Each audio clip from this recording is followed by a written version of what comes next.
Join us on Patreon and become part of our journey to uncover history's untold stories.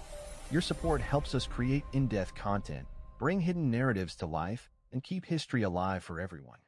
From the mist-shrouded highlands near Gondar to the rugged slopes of the Simien Mountains, Ethiopia's skies have long borne witness to stories of cosmic genesis that blend celestial wonder with deep-rooted spirituality. Picture an ancient storyteller seated beneath centuries-old olive trees, the evening sun casting long shadows over uneven stones. Then imagine that storyteller beginning not with the Hebrew narrative of Genesis, but with a narrative older still, shrouded in primordial mists and rich with echoes of sky and earth colliding. Is this almost forgotten voice, threaded through oral epics and ecclesiastical traditions, that whispers a creation in ways that trespass upon the familiar biblical map, claiming, at its heart, that Ethiopia, far from being a mere footnote in Genesis, holds a secret, intimate role in the dawn of all things? This version does not begin with, "In the beginning God created the heavens and the earth," though it does not contradict the divine. Instead, it begins with emptiness, not yet empty in the silent void of Genesis, but pregnant with potential. Here, in the Ethiopian telling, the cosmos stirs not from the fiat of a distant creator, but from the union of Sky Mother and Earth Father, guardians whose dance births the sun and moon, whose breath infuses the rivers, and whose tears shape the mountains. It is a creation story that does not forbid the Genesis narrative, but reframes it, locating the origin in a landscape that resonates deep within Ethiopian soil and soul. This is not myth as mere myth. It is myth as memory, an ancient layered memory that surfaces in church hymns, whispered in remote monasteries, and preserved in fragments by scribes translating scriptures into Guizi, the liturgical language. For centuries, the Ethiopian Orthodox Tewahedo Church has maintained its own canon, rich with books like Jubilees and Enoch, texts that never passed into Western Christian orthodoxy. Embedded within them are glimpses of alternate cosmologies hinting at this forbidden creation, a pre-Adamite world, a heavenly Eden located not east of Eden, but in the Ethiopian highlands, divine beings dwelling among ridges as much as firmaments, and creation's first breath captured not in Hebrew syntax but in the mellifluous cadences of Guizi. We should tread carefully. These stories are not widely published. They are not normative doctrine. Yet they exist, in oral lore among the Beta Israel Ethiopian Jews who kept a mosaic of ancient traditions in whispered prophecy, psalms, and lineage songs, in monastic commentaries written on parchment that survived centuries of drought, invasion, and ecclesiastical reform, in marginalia carved in stone churches at Lalibela and scattered across plateaus where desert meets sky. To call the story forbidden is not to claim it was suppressed by force, but that it was submerged, hidden beneath layers of dominant narrative, and now perhaps ready to be re-examined anew. Long before the arrival of Christianity in the 4th century, the people of the Horn of Africa inhabited landscapes where the sky and earth seemed bound in perpetual embrace. Here, creation was not an event far removed in time and place, but an ongoing dialogue between land and people, between mountain and torrent, between the ancestral dead and the living. The spoken word carried power. Storytellers were not mere entertainers, they were keepers of cosmic memory. The imagination was not bound by written text, and the creation story was not fixed. It flowed, reshaped itself, responded to the rhythms of rainfall, harvest, and pilgrimage.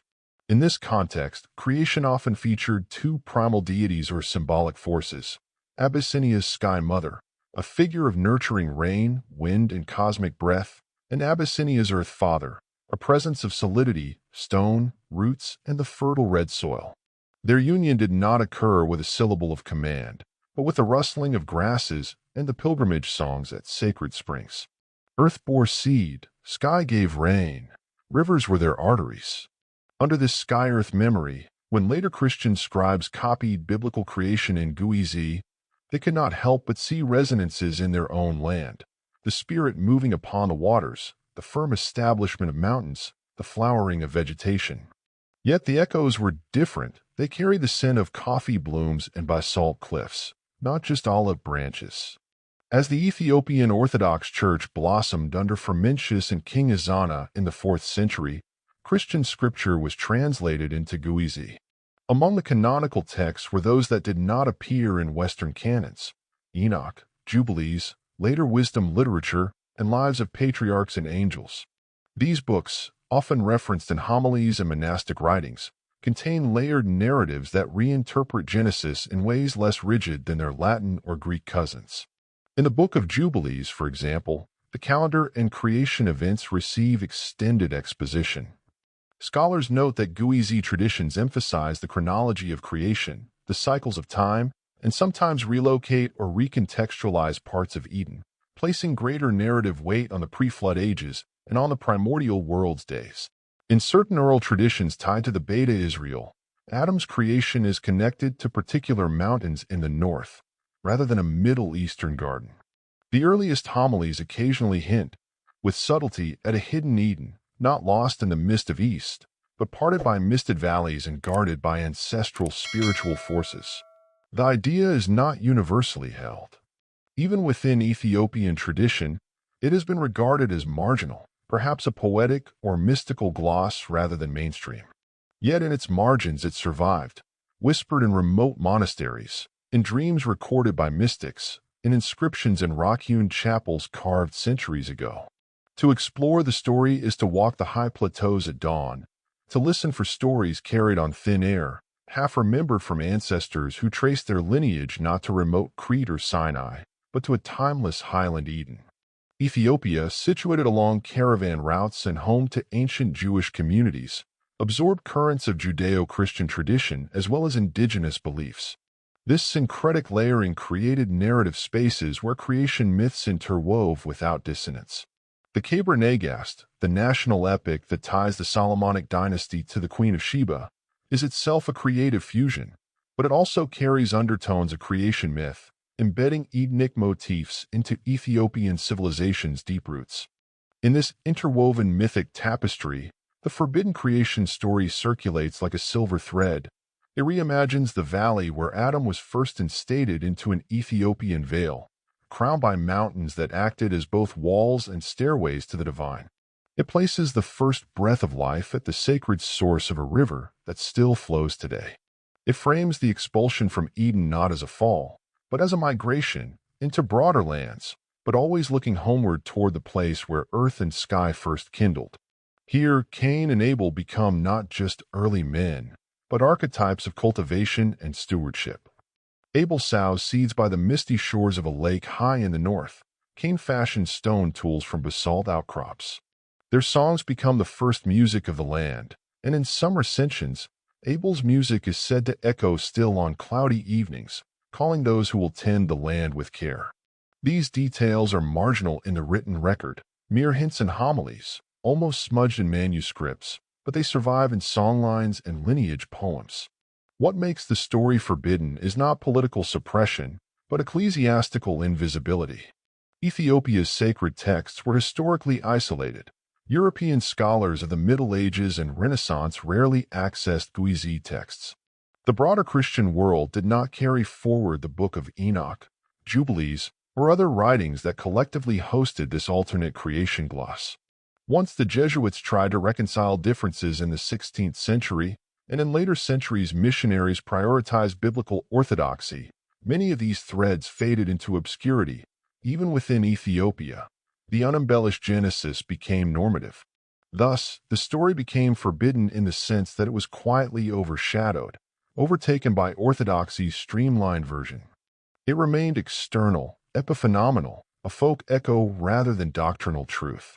And yet, in valleys where rain falls first, and in valleys where dawn comes late, the memory persisted.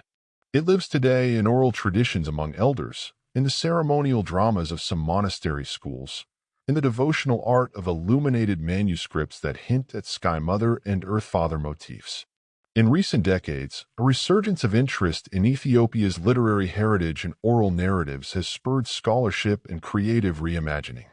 Anthropologists record tribal elders' stories recalling that the first garden was up north, above the clouds.